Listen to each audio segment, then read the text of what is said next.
Makanya nanti harus dituntut kalau undang-undangnya ini dipenuhi harus ini dilaksanakan, nggak boleh tidak. Nah, yang paling gampang ya wali murid itu datang ke sekolah asal, menemui wali kelas, karena wali kelas itu yang tahu persis.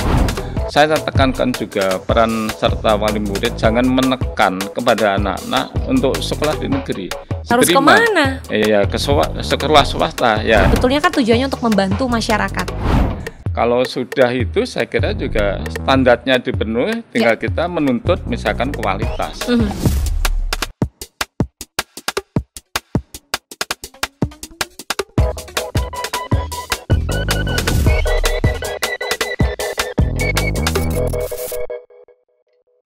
Tahun ajaran baru selalu jadi momen yang bikin orang tua manapun deg-degan, terlebih ketika putra-putrinya masuk ke jenjang berikutnya yang lebih tinggi.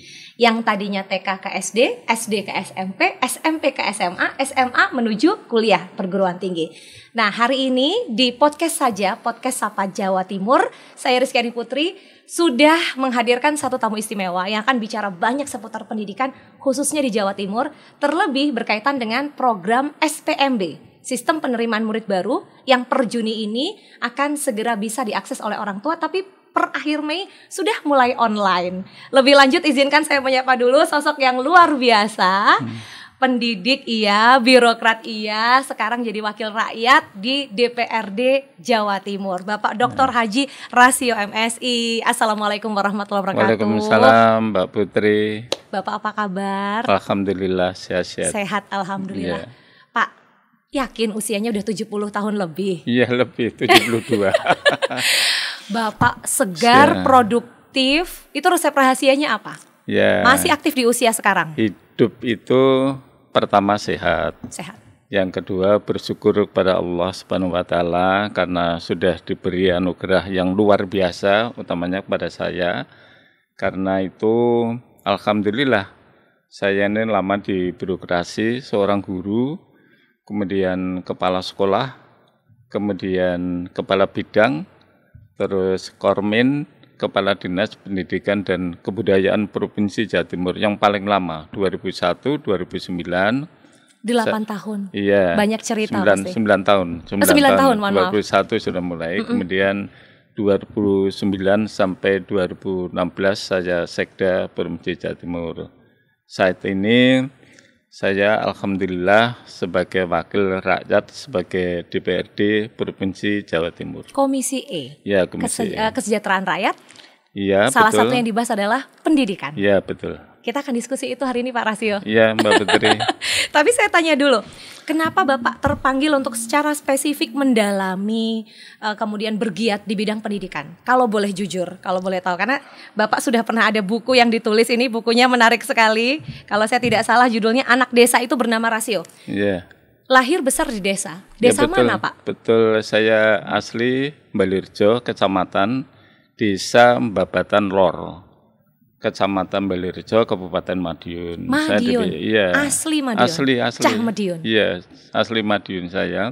Sekolahnya juga SD, dulu adalah sekolah rakyat di negeri Babatan Lor, kemudian SMP negeri Balirjo, STM Siang swasta, kemudian perguruan tinggi di Surabaya, di IKIP Surabaya waktu itu. Institut Keguruan Ilmu Pendidikan. Yang kini bernama UNESA ya Pak ya? Ya, sekarang UNESA. Kemudian saya meneruskan S2 dan S3 di Untak Surabaya. Bidangnya tidak jauh dari pendidikan, manajemen pendidikan? Betul. Kalau di Untaknya administrasi publik, tapi kalau di GIP-nya adalah keguruan, kan menjadi guru. Basicnya adalah guru. Cita-cita orang tua atau cita-cita Pak Rasio sendiri untuk ya, orang tua tani. Jadi orang tua itu hanya mendoakan, mengerahkan. Yang penting anak saya sekolah, kemudian sekolahnya kemana ya tergantung dari saya sendiri. Orang tua nggak bisa Bu membimbing itu Mbak Putri ya, karena pengalaman dia sebagai petani itu buruh tani, jadi nggak punya sawah. Tapi alhamdulillah kesungguhan dari orang tua, kemudian kita barengi. Ada dengan, doa orang tua di situ. Doa orang tua itu penting. Kemudian yang saya sendiri adalah punya niat yang khusus untuk melanjutkan ke pendidikan tinggi. Ada sosok guru yang diidolakan sehingga Bapak kemudian bercita-cita menjadi seorang guru, karena saya tidak tahu bagi sebagian anak Indonesia guru itu bukan cita-cita yang solid Pak. Iya. Tapi saya beda, Mbak. Saya ini kenapa guru? Karena waktu itu memang guru itu gampang mencari pekerjaan ya dibandingkan yang lain. Iya, dibutuhkan tentu itu. Sehingga saya lulus dari STM mestinya kan ke ITS, tapi saya enggak milihnya ke IKIP. IKIP itu juga tergantung dari saya sendiri, orang tua pokoknya yang penting Anda kuliah dan lain sebagainya, mendorong terus gitu. Dukungan penuh dari keluarga itu yang membuat Pak Rasio bergerak sampai dengan pilihan sampai dengan hari ini. Hanya keluarga itu memang nggak ada yang sekolah di desa. Keluarga saya 6, jadi 6 Bapak hidup. putra keberapa? Putra yang keempat. Jadi yang pertama sudah meninggal, kedua meninggal ketika masih hidup di Madiun. Kemudian saya yang keempat. Kemudian adik saya sekarang 2. Tadi jadi, Bapak cerita keluarga tadinya nggak ada yang sekolah tinggi. Iya. Bapak yang menggebrak tradisi yang sebelumnya ada di keluarga itu. Memang di desa begitu. Di desa itu nggak ada orang terus sekolah gitu. Karena biasa Pak meneruskan tani, kalau orang tua boleh tani kemudian begitu, tani memang juga. Gitu. Hanya kakak saya adalah pamung desa. Menjadi Jogoboyo. Kemudian akhirnya menjadi carik dan menjadi lurah di desa Babatan Lor. Saya mau ajak kilas balik Pak. Bapak kan guru, kemudian mengelola sekolah sebagai kepala sekolah dan kemudian bergeser ke birokrasi. Itu prosesnya bagaimana transisi yang membuat Bapak yang tadinya senang sekali bertemu anak-anak, mengajar, mengurus sekolah sampai kemudian ditarik ke dinas pendidikan. Ada momen apa kalau boleh tahu? Jadi sebenarnya guru yang pertama guru, kemudian dinas pendidikan itu segaris, Mbak. Segaris. Jadi saya pegawai negeri diangkat menjadi guru karena saya pendidikan dasarnya dari IKIP. Institut Keguruan. Kemudian daftar, saya lulus sarjana muda waktu itu Bachelor of Art BA, titelnya BA. Kemudian mengajar sebagai guru SMP Negeri 12 Surabaya. Pelajaran apa Pak? Saya jurusan matematika, jadi mengajarnya matematika. Guru matematika, jago matematika. Guru matematika, kemudian guru di situ, kemudian menjadi wakil kepala sekolah di SMP 12, baru diangkat kepala sekolah jauh waktu itu, belum otonomi daerah, jadi pengangkatannya seluruh Jawa Timur. Saya ditempatkan di kepala sekolah SMP 1 Paciran Lamongan Tanjung Kodo, Mbak. Jadi kalau dari Surabaya naik sepeda motor ya kurang lebih 4-5 jam. Belum ada jalan tol. Tahun 78 saya diangkat sebagai kepala sekolah, kemudian dipindah sebagai... Saya belum lahir Pak, 78. Bapak sudah kepala sekolah waktu itu. Lalu Pak? Terus dipindah sebagai kepala sekolah di SMP 1 Cerme. Cerme itu Banyurip, Morudi ke kanan, itu Cerme. Atas permintaan dinas pendidikan? Kalau tugas itu kan dipindah oleh atasan. Jadi orang itu dinilai berhasil, kemudian dibeser, dipindah. Jadi penilaian dari atasan mungkin menilai saya baik, dipindah. Dari yang jauh menjadi dekat. Lebih dekat ke kota? Ya, kemudian dipindah di kepala sekolah SMP 1 Gresik. Jalan Jaksa Agung Suprapto. Salah satu yang favorit sekali. Iya, favorit Gresik sampai sekarang itu favorit. Kemudian baru masuk di Dinas Pendidikan Pusatnya Jawa Timur sebagai kepala bidang. Jadi ya nurut. Jadi guru, kemudian kepala bidang pendidikan generasi muda, kepala bidang BEMUT. Kemudian selama 3 tahun dipindah lagi sebagai kepala bidang Dikmenum 3 tahun di Dinas Pendidikan Jawa Timur, terus menjadi Kormin. Kormin itu sudah eselon 2, Mbak. Ya. Eselon 2. Eselon itu kalau paling kecil-kecil itu lebih tinggi. Eselon 2B. Kemudian pada tahun 2001, waktu otonomi daerah, saya sebagai Kepala Dinas Pendidikan dan Kebudayaan Provinsi Jawa Timur. Bapak sempat mengira pada saat itu, wah ini sudah puncak karir tertinggi nih. Karena kan guru, wakil kepala sekolah, kepala bidang, kemudian Kepala Dinas Pendidikan Provinsi Jawa Timur. Ternyata Tuhan berkehendak lain, Bapak dapat kepercayaan menjadi sekda. Ya betul. Jadi waktu gubernurnya Pak Dekarwo, wakil gubernurnya Gus Ipul, saya ditarik sebagai sekretaris daerah Provinsi Jawa Timur. Dan itu posisi yang sangat strategis di pemerintahan provinsi karena secara tidak langsung merepresentasikan kepala daerah. Iya. Jadi saya belajar pemerintahan ya sekda itu. Kalau di dinas pendidikan memang basic saya guru pendidikan. Tetapi kalau sekda itu adalah makro jabatan sekretariat. Kemudian jabatan yang paling tinggi di seluruh Provinsi Jawa Timur, eselonnya 1. Eselon 1 ya setingkat direktur jenderal kalau di pusat itu ya. Dan saya alhamdulillah dari basic guru dan satu-satunya guru barangkali di Indonesia yang menjadi sekda itu baru saya di Jawa Timur. Dan itu luar biasa, Iya, Pak. alhamdulillah. Perjalanan Mbak yang Putri, luar biasa. Saya lancar terus dan alhamdulillah semuanya lancar dan menjadi sekda itu cukup lama. Selama 6 tahun. 6 tahun. Ya, 6 tahun. Biasanya hanya 5, malah ditambah lagi 2 tahun menjadi 7 tahun dari 2009 sampai 2016 7 tahun. Satu kepercayaan yang nggak mungkin cuma berasal dari kepala daerah, tapi karena rakyat, warga, masyarakat Jawa Timur juga merasa nyaman dengan kehadiran Bapak sebagai sekda. Ya, tentu. Jadi kalau sekda itu namanya jabatan setelah gubernur. Ya. Menjembatani antara pemerintah dan DPRD. Jadi waktu itu sekda itu ya menjembatani agar hubungan antara pemerintahan itu ya birokrasi di pemerintah provinsi dengan legislatif menjadi satu kesatuan yang utuh. Saya berada di situ. Jadi waktu itu saya ya biasa dengan DPRD, kemudian saya apalagi ketua anggaran, bicara bersama-sama tentang anggaran pemerintah Provinsi Jawa Timur digunakan untuk apa, menyusun perencanaan anggaran dan lain sebagainya. Dan secara nggak langsung itu momen yang membuat Bapak kemudian tertarik terjun politik? Itulah, makanya kehidupan negara kita itu kan memang politik, Mbak. Sekarang menjadi bupati ya harus dari politik. Jadi gubernur ya harus politik, jadi nggak bisa karena proses negara kita seperti itu. Saya menekuni di bidang politik dan sangat jarang sekali orang birokrasi menekuni di politik. Kemudian saya tertarik karena saya lihat seperti Pak SBY ini dulu kan menteri, kemudian menjadi presiden. Itu kan menterinya itu eksekutif, kemudian presidennya itu adalah ya. Oh, eksekutif. Tapi dari partai politik? Iya, dari partai politik. Jadi pokoknya kalau ingin memegang tampuk pemerintahan itu harus masuk politik. Nah, ini yang saya penasaran. Karena kan prosesnya panjang, sekian tahun. Dan Bapak dengan waktu yang tadi ya, 7 tahun di sekda, kepala dinas kurang lebih 9 tahun. Betul. Artinya Bapak orang yang sangat berdedikasi dan berkomitmen ketika menerima satu amanah. Nah, ketika terjadi perubahan posisi yang semula murni birokrasi gitu ya, kemudian bergeser ke politik. Tentu akan ada beberapa hal yang harus disesuaikan. Kalau saya boleh tahu, tantangan terbesar bagi Bapak, Pak Rasio, ketika awal pertama kali menjadi anggota DPRD Provinsi Jawa Timur? Ya, saya jadi anggota DPRD baru tahun ini. Ini adalah tahun pertama. Insya Allah nanti mudah-mudahan sampai periode 2, periode 3. Amin, dengan kepercayaan masyarakat, amin. Tentu dengan kepercayaan masyarakat karena Dewan itu dipilih oleh rakyat. Makanya dengan amanah yang diberikan rakyat kepada saya ini merupakan kesempatan yang baik. Karena saya dari birokrasi. Tidak semua orang birokrasi menjadi politik. Orang politik yang sekarang tidak pernah menjadi anggota birokrasi. Betul.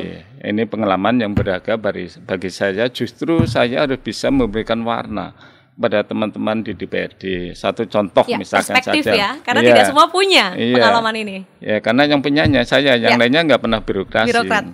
Kemudian misalkan di DPRD masalah tata tertib, masuk kantor paripurna dimulai jam 9. Saya biasanya sebelum jam 9 sudah datang. Hadir. Iya, sudah datang. Memberikan contoh loh, memang harusnya seperti itu, legislatif itu. Tapi kenyataannya juga jam 9 diundang, biasanya molor dan lain sebagainya. Nah, kebiasaan ini insya Allah dengan saya masuk di situ akan memberikan warna yang beda. Sekarang DPRD itu aktif, tepat waktu dan lain sebagainya. Wah, menarik. Dan itu kalau boleh saya bilang bukan perihal kebiasaan selama terjun birokrasi, tapi kebiasaan positif dan baik yang Bapak kemudian tularkan kepada rekan-rekan. Lelah nggak Pak sebagai seorang politisi? Ya, dinikmati saja. Tugas ya. Pokoknya tugasnya jangan dianggap sebagai tekanan, tetapi tugas itu rutin dilakukan dengan baik. Dengan Bismillahirrahmanirrahim saya melaksanakan tugas karena ini adalah amanat dari rakyat dan harus itu dilakukan. Jadi saya happy-happy aja karena saya sudah pengalaman di birokrasi yang paling tinggi di Jawa Timur. Kemudian sekarang di DPRD. Sehingga pengalaman yang baik di birokrasi akan saya tularkan pada teman-teman legislatif. Sehingga teman-teman gitu ya dan lain sebagainya. Ternyata kebutuhannya seperti itu kalau mau di birokrasi, sehingga bagaimanapun anggota legislatif juga perlu untuk mendengarkan dari perspektif pemerintah sebagai pelaksana. Betul. Pak, kita mulai masuk ke tema ya. Oh iya.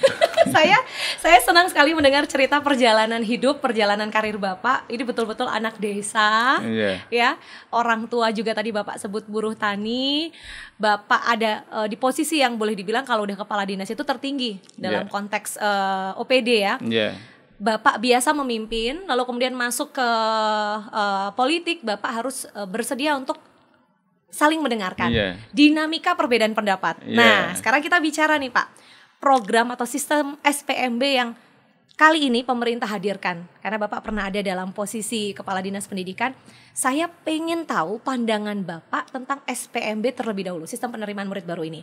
Apakah ini menjawab kebutuhan yang memang dari waktu ke waktu kita sudah waktunya punya nih, atau Bapak melihat masih ada yang perlu diutak-atik untuk menyempurnakan ini sebagai sebuah program atau sistem? Sistem itu tidak ada yang sempurna. Oke, ini perspektif pertama ya, bahwa tidak ada sistem yang sempurna. Kemudian yang kedua, sekarang itu istilahnya SPMB. Kalau yang dulu kan PPDB, PPDB. Kalau yang sebelumnya itu ya penerimaan murid baru. Ya. PPDB ke SPMB, PPDB itu penerimaan peserta didik baru. Kalau SPMB itu seleksi penerimaan murid baru. Sebenarnya sama. Istilahnya kalau dulu adalah zonasi, sekarang domisili. Jadi sebenarnya sama saja. Domisili juga memperhatikan zonasi, hanya sekarang diperluas wilayah rayon. Rayon itu yang mempunyai kewenangan adalah Kepala Dinas Pendidikan Kabupaten Kota. Untuk pemilihan rayon. Karena di Provinsi Jawa Timur itu untuk SMA, SMK otonomi ada di Provinsi Jawa Timur. Kemudian Jawa Timur dipegang oleh seorang kepala dinas pendidikan provinsi. Kemudian di daerah-daerah itu ada kepala cabang dinas pendidikan kabupaten dan kota. Di Sidoarjo, di Gresik dan lain sebagainya. Sehingga nanti sebenarnya penetapan rayon itu yang punya kewenangan adalah Kepala Dinas Pendidikan Kabupaten Kota yang tahu. Misalkan Surabaya nanti dibagi berapa rayon. Zonasi yang dulu zonasi sekarang domisili. Utamanya daerah-daerah yang perbatasan misalkan Benowo dengan Gresik itu akan dekat. Benowo itu sebelahnya sudah Wiringenanom. Wiringenanom dengan Benowo sekolahnya dekat di Wiringenanom atau dekat di Benowo. Itu harus dijadikan satu rayon. Artinya boleh daftar lintas daerah. Kalau dulu nggak boleh. Kalau dulu zonasi itu ya daerah. Zonasinya sudah ditetapkan. Skopnya sangat terbatas? Ya, sangat terbatas. Sekarang persentasenya itu diperluas menjadi rayon. Nah nanti saya mohon kepala cabang dinas pendidikan kabupaten kita sudah membagi peta itu. Ini subrayon atau rayon dan lain sebagainya. Ada berapa rayon yang dilakukan di kabupaten misalkan Sidoarjo, Kabupaten Gresik, Kabupaten Madiun dan lain sebagainya. Itu yang pertama. Kemudian sistemnya hampir sama. Jadi menggunakan pertama adalah rayonisasi, kemudian domisili. Kemudian nanti yang kedua bisa juga prestasi. Prestasi adalah jalur akademik. Prestasi itu adalah rata-rata rapot semester 1 sampai 5. Ya, itu jadi pertimbangan juga. Ya, ini menjadi pertimbangan kalau dia mengambil jalur prestasi. Kemudian yang harus diperhatikan lagi, prestasi akademik ini masih diimbangi dengan nilai sekolah, nilai lembaga. Nah, nilai lembaga itu dilihat dari akreditasi sekolah. Jadi sekolah itu dinilai oleh Badan Standar Nasional Pendidikan.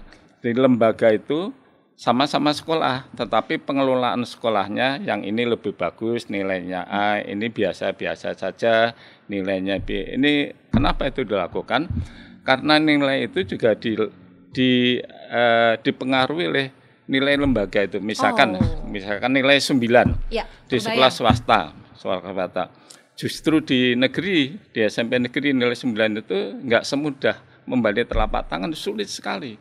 Makanya nanti kita lihat, ada bobot penilaian dari ada bobot, sekolah juga. Iya, bobot sekolah. Ternyata nilai 9 yang ini bobotnya sekolah bukan A, B, nanti kan kelihatan itu ada nilai yang harus dipertimbangkan dalam seleksi penerimaan murid baru. Kemudian jalur prestasi non akademik, yang tadi akademik, kemudian yang kedua non akademik itu ya prestasi olahraga, misalkan Mbak Putri juara misalkan taekwondo, MC ya, taekwondo, juara MC, juara nasional itu akan jadi pertimbangan. Iya, dipertimbangkan juga dalam penerimaan murid baru. Dan masing-masing ada bobotnya ya, nasional, regional. Iya betul. Kemudian nilai apa itu ada lagi jalur mutasi. Mutasi itu berdasarkan mutasi dari orang tua. Biasanya banyak militer yang pindah tugas. Betul. Ya, misalkan dia tugas dari Bandung pindah ke Surabaya, itu diperhatikan. Dan nanti akan diberikan persentase sekian persen untuk mutasi ini. Jadi jalur domisili, kemudian jalur prestasi akademik, non akademik, kemudian jalur mutasi, kemudian yang keempat afirmasi. Afirmasi itu kondisi orang tua kalau memang sangat miskin, tidak mampu itu bisa masuk lewat jalur itu. Ya, tetapi itu juga dilengkapi dengan data. Ya. Kalau orang miskin itu apa kurangnya orang miskin itu datanya ada di dinas sosial. Makanya nanti itu di variabelnya sangat banyak sekali, sehingga saya mohon mulai saat ini wali murid itu sekarang sudah mulai online. Jadi sudah daftar hari ini online, kemudian nanti ditujukan kepada lembaga mana, misalkan dari sekolah SMP ke SMA, katakan SMP 1 Surabaya. Ya. Mau daftar ke SMA Surabaya itu harus didaftarkan oleh sekolah asal. SMP 1 yang pendaftaran online, kemudian nanti ditujukan kemana, misalkan ke SMA 5, kemudian dari SMA 5 nanti ada nomor PIN yang diberikan kepada anak itu melalui sekolah yang bersangkutan. Makanya saya mohon Mbak Putri, perhatian dari wali murid, harus paham betul, dan ini juga tugas dari masing-masing kepala cabang dinas kabupaten kota untuk memberikan sosialisasi kepada rakyat, kepada wali muridnya. Jangan sampai nanti nggak ngerti, karena tidak semua wali murid juga bisa online dan lain sebagainya. Makanya yang paling gampang ya wali murid itu datang ke sekolah asal, menemui wali kelas, karena wali kelas itu yang tahu persis, oh anak ini anak saya, misalkan kelas 6, 7, kelas 9C, dia hafal. Kemudian didaftar kemana? Nah, ini daftar ada wali kelas online. Setelah nomor PIN nanti ditunggu proses berikutnya. Ya. Semua saluran dibuka. Nah, ini menarik Pak, karena jumlah lulusan ini kalau berdasar data ya, baik lulusan SMP menuju ke SMA, dari jumlah sekolah, kemudian daya tampung, ternyata memang tidak semuanya bisa diterima di sekolah negeri. Itu sejak dulu, sejak sama Kepala Dinas Pendidikan. Strategi yang saya dengar pemerintah Provinsi Jawa Timur sudah mempersiapkan semacam beasiswa untuk anak-anak yang mereka tidak diterima atau tidak tertampung di sekolah negeri untuk kemudian masuk ke sekolah swasta. Tapi kan tentu akan ada mekanisme atau ketentuan. Ya betul, itu diumumkan oleh Bu Gubernur pada saat rapat, pada saat peringatan Hari Pendidikan Nasional. Waktu itu hanya berkisar 30.000 sekian, sekarang sudah 72.841 siswa yang akan dibantu dalam bentuk keuangannya, karena rata-rata yang tidak diterima di negeri pasti daftar di sekolah swasta. Tentu. Sehingga bantuan ini adalah memberikan keringanan pada wali murid sehingga anaknya bisa sekolah. Saya kira ini sangat baik sekali, dan itu sudah disampaikan tentu nanti di dalam pembahasan anggaran perubahan anggaran di DPRD Jawa Timur yang saat ini kita bahas. Jadi yang digunakan APBD Jawa Timur ya Pak ya? Tentu. Karena program pemerintah Provinsi Jawa Timur. Belum berlaku nasional program ini, inisiatif dari Pemprov Jatim? Kelihatannya belum, sehingga ini tentu kita respon dengan baik. Jawa Timur memulai? Iya, dilakukan oleh Bu Gubernur ini. Biasanya seperti ini wali murid juga nggak ngerti. Makanya mohon nanti bantuan dari Kepala Cabang Dinas Pendidikan Kabupaten Kota memberikan informasi.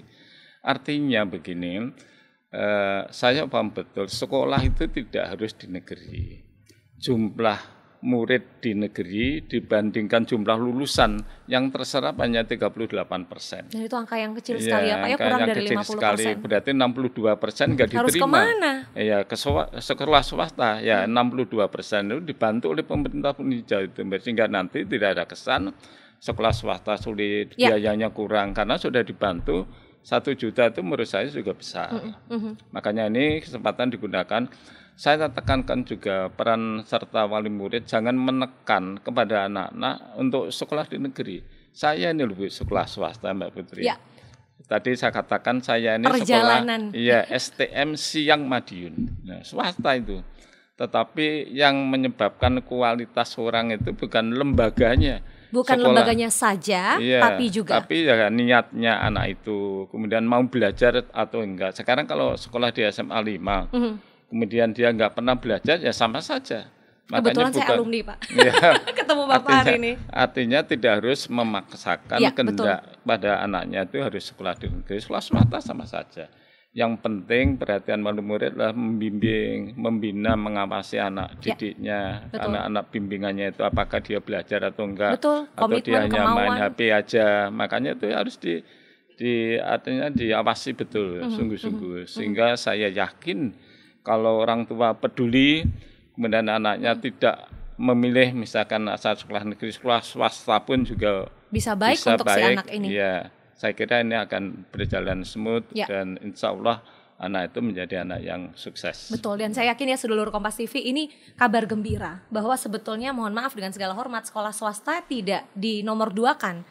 Karena banyak juga sekolah swasta yang baik dan dipilih bukan karena nggak diterima di negeri, tapi dipilih karena memang dipilih. Artinya kan dengan adanya program ini harapannya secara kualitas juga meningkat. Dan itu memberikan output dari sisi siswa-siswi lulusannya juga yang terbaik untuk Jawa Timur. Pak, saya penasaran terus terang. Ini saya kalau ngobrol sama Bapak saya ngerasa kayak seorang ayah yang ngomong nih ya. Karena memang perjalanan pengalaman hidup. Tapi dari waktu ke waktu yang Bapak lihat, pendidikan di Jawa Timur dengan sistem yang ada hari ini, sosialisasi yang apabila dilakukan dengan tepat sebetulnya kan tujuannya untuk membantu masyarakat.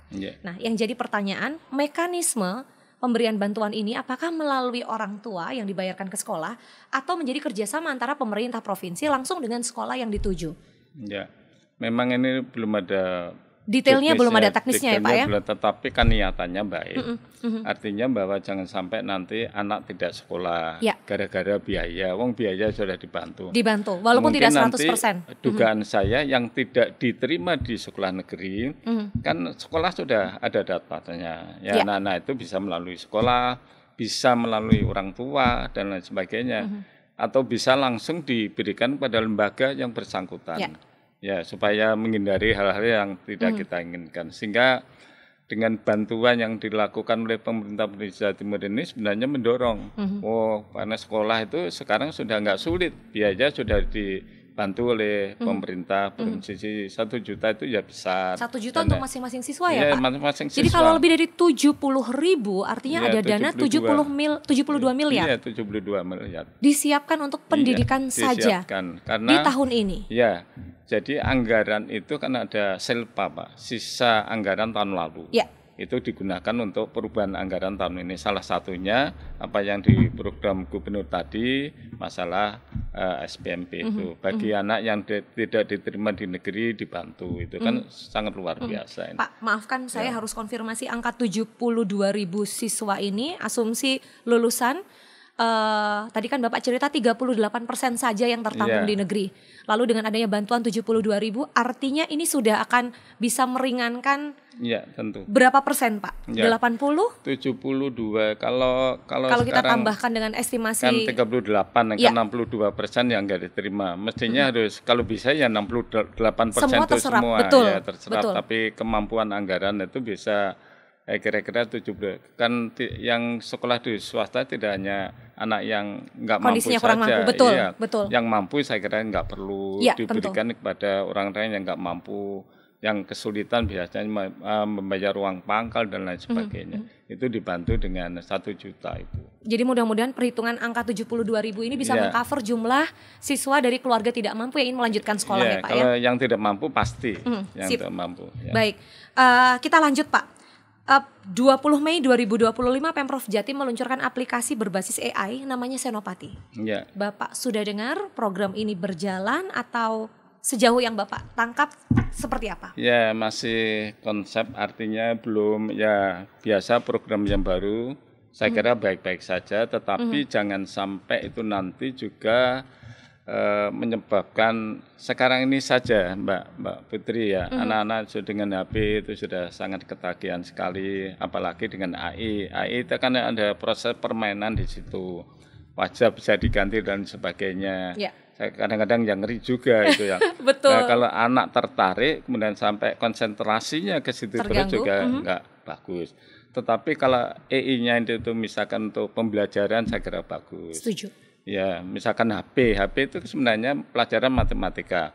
Misalkan E kuadrat dikurangi misalkan 4X ditambah 4 sama dengan 0 berapa X gitu ya. Itu bisa di-download di Google, itu bisa. Nah, artinya digunakan sebagai membantu untuk kegiatan proses belajar mengajar. Saya kira itu saya setuju, tapi jangan sampai nanti misalkan saja sampai ketagihan dan lain sebagainya. Anak-anak kalau sudah ketagihan juga bahaya juga. Pokoknya prinsipnya setuju, hanya tolong sekolah tentunya, karena yang menggunakan sekolah harus dicek betul. Kemudian programnya apa, pemanfaatnya. Karena sekarang era IT kalau anak-anak nggak paham itu juga sangat sulit sekali. Dan ini dalam era modern sekarang itu harus seperti itu. Ya. Jadi kalau dari perspektif legislatif, Bapak melihat Pemprov Jawa Timur hari ini sudah berupaya luar biasa untuk mengakomodasi semua kebutuhan, termasuk dengan adanya beasiswa bagi anak-anak dari keluarga tidak mampu yang belum memungkinkan diterima di sekolah negeri, sehingga biaya pendidikannya mau nggak mau harus diarahkan ke swasta. Beasiswa ini harapannya membantu, dan ini skema yang kalau dalam pandangan Bapak arahnya positif untuk pendidikan di Jawa Timur. Ya, betul. Ya, makanya tergantung dari orangnya ya, semuanya kembali kepada siswanya, kepada gurunya, pendidiknya. Asalkan itu ada unsur mendidiknya dengan baik, saya kira program EI pun saya kira bagus.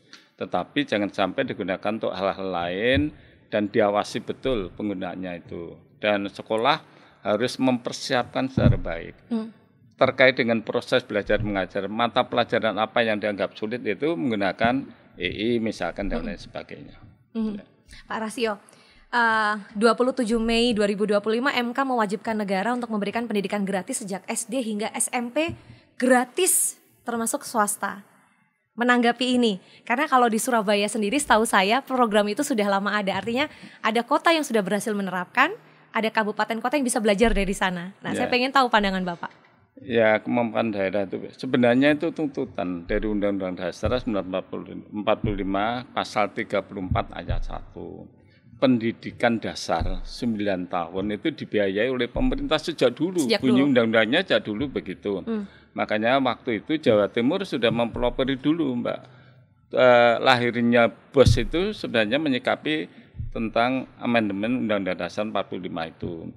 Waktu itu gubernurnya Pak Imam Utomo, saya adalah Kepala Dinas Pendidikan Jawa Timur, ya.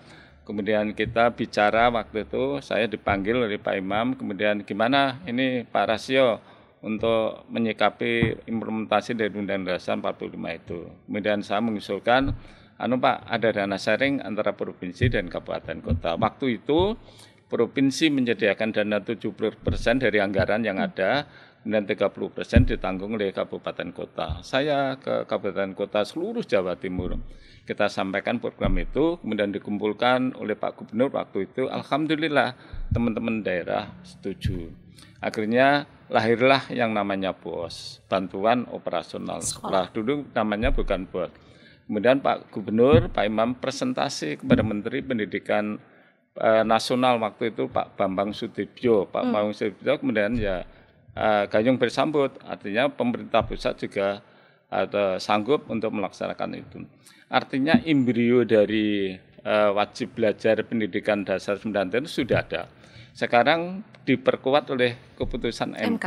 MK itu final binding, artinya keputusan itu mengikat dan harus dilakukan, tidak pandang bulu, tetapi juga sekolah negeri dan swasta. Ya.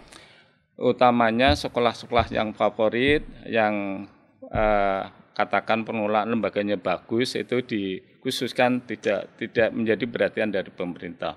Saya kira ini juga karena sekolah-sekolah seperti mohon maaf Santa Maria, sekolah-sekolah yang Raden ciri-ciri agama yang sudah yang kuat, bagus yang kuat itu saya kira nggak perlu bantu.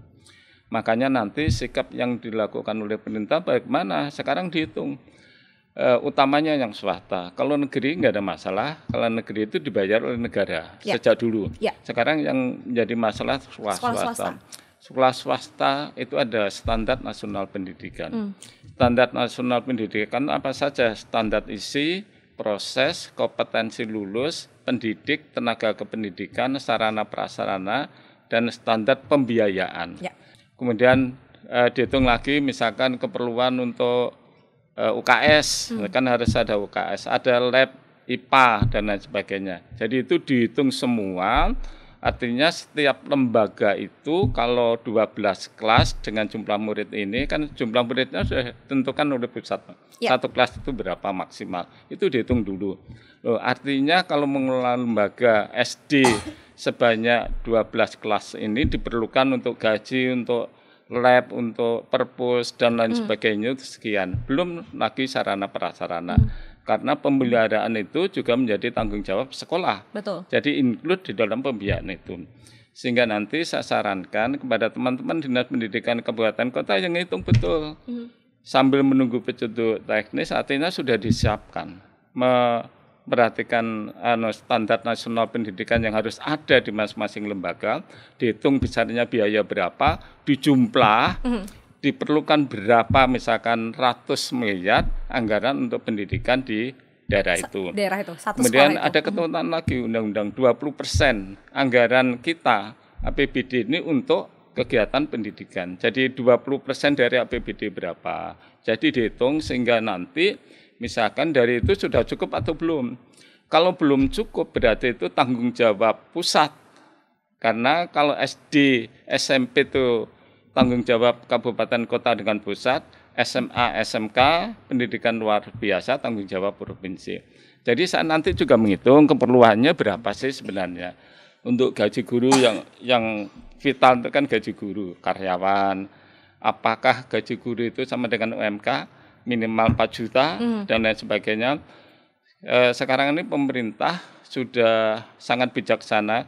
Guru-guru yang pegawai negeri bisa mengajar di sekolah swasta. Nanti jadi hitung. Artinya statusnya apa? Diperbantukan? Iya, diperbantukan. Kalau dulu zaman saya DPK, diperbantukan di sekolah swasta itu akan mengurangi bebannya yayasan dan lain sebagainya.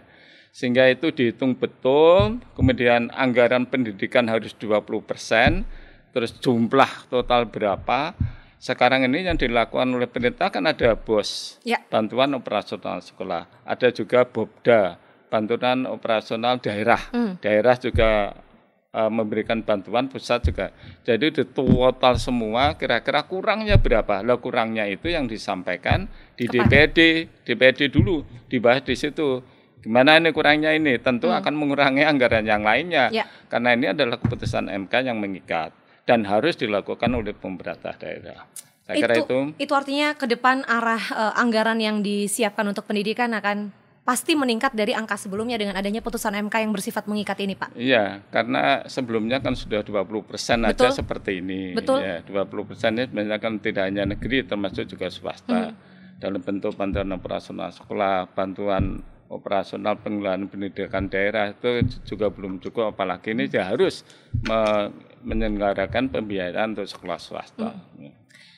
Saya penasaran pandangan Bapak karena punya rekam jejak yang panjang di dunia pendidikan sebagai guru, kepala sekolah, dan kepala dinas pendidikan. Kualitas pendidikan, Pak. Supaya saya yakin sejak Bapak menjabat sebagai pendidik, kepala sekolah, dan kepala dinas, pasti ada upaya atau strategi yang diarahkan kepada masing-masing sekolah untuk bisa minimal memenuhi standar ideal. Karena kalau kita bicara favorit ya namanya unit ya, sekolah itu kan pasti ada yang dia bagus dari sisi fasilitas, sementara mungkin di tempat lain bagus dari sisi pendidiknya. Tapi untuk memastikan standar minimumnya terpenuhi, termasuk pada sekolah-sekolah swasta yang selama ini jarang dilirik. Karena kan ini kita jadikan solusi apabila siswa nggak tertampung di negeri. Apa yang menjadi strategi yang Bapak usulkan kepada sekolah yang saat ini mungkin di antara seluruh Kompas TV ada yang sedang menyaksikan itu ya, untuk bisa menjadikan sekolahnya ini sebagai sekolah yang difavoritkan? Ya, makanya tadi saya katakan standar nasional pendidikannya harus dipenuhi dulu. Dipenuhi dulu, karena sudah ada ya. Standar proses, kompetensi lulus, standar pendidik, tenaga pendidik, sarana prasarana, standar pembiayaan itu dipenuhi dulu. Ya udah hatam loh 7 poin. Kalau itu sudah dipenuhi, insya Allah ya tinggal pengawas. Sekolah itu kan ada pengawas sekolah. Pengawas sekolah memantau betul pelaksanaan daripada standar ini sudah dilaksanakan atau belum, apalagi nanti undang-undang dari keputusan dari MK itu juga akan dilakukan.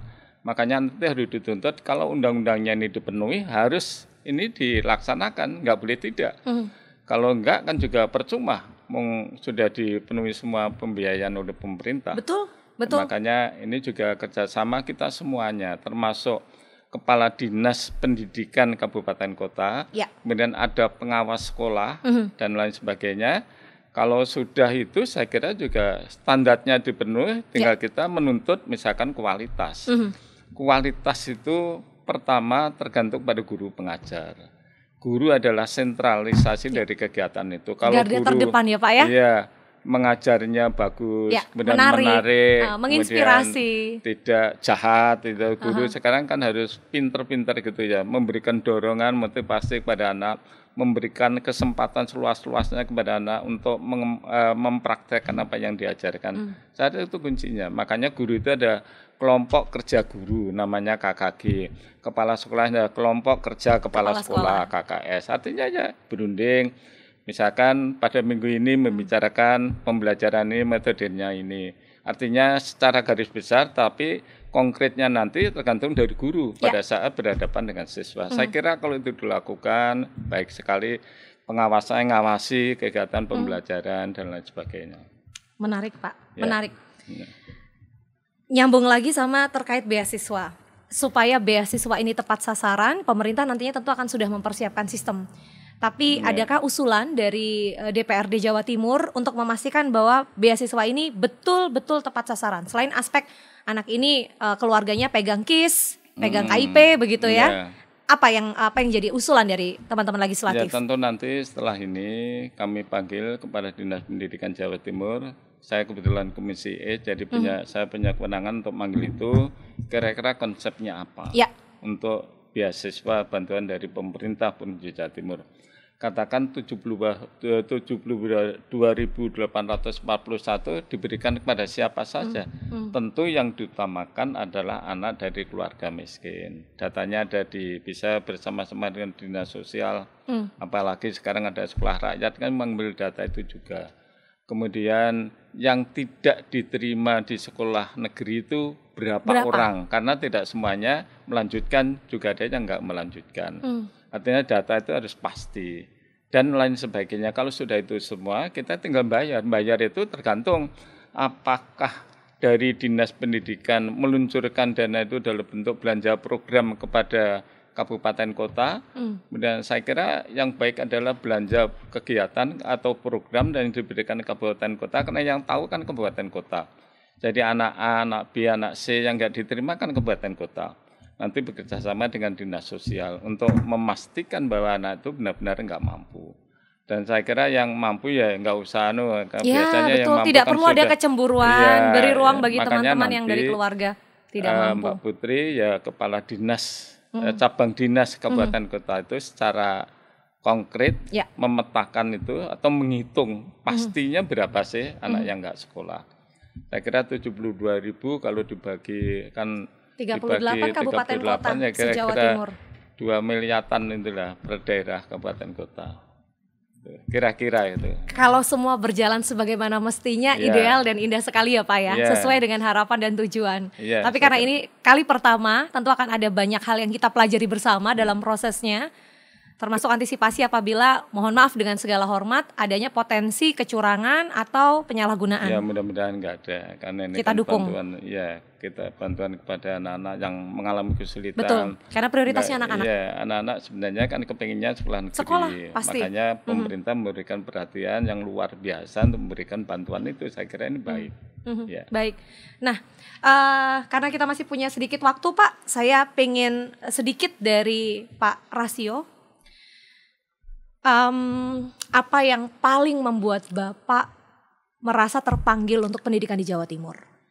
Adakah cerita yang Bapak rasakan langsung, entah itu pada saat masih menjadi guru, kepala sekolah di daerah, sampai kemudian menjadi kepala dinas, cerita yang membuat Bapak merasa anak-anak Jawa Timur itu luar biasa kok, Mbak Putri, cuman memang situasinya begini. Saya pengen dengar yang mungkin belum pernah Bapak ungkap sebelumnya, termasuk di buku Bapak. Iya, jadi begini, pendidikan adalah segala-galanya. Kemudian ini menjadi perhatian dari pemerintah. Makanya pada saat saya pertama dulu punya cita-cita memang jadi guru. Jadi walaupun saya lulusan STM, cita-cita guru. Kemudian saya ingin jadi guru gitu ya. Ingin bagaimana warga bangsa itu menjadi cerdas. Harus dari pendidikan apapun, pendidikan apa formal atau non formal, pendidikan di pesantren.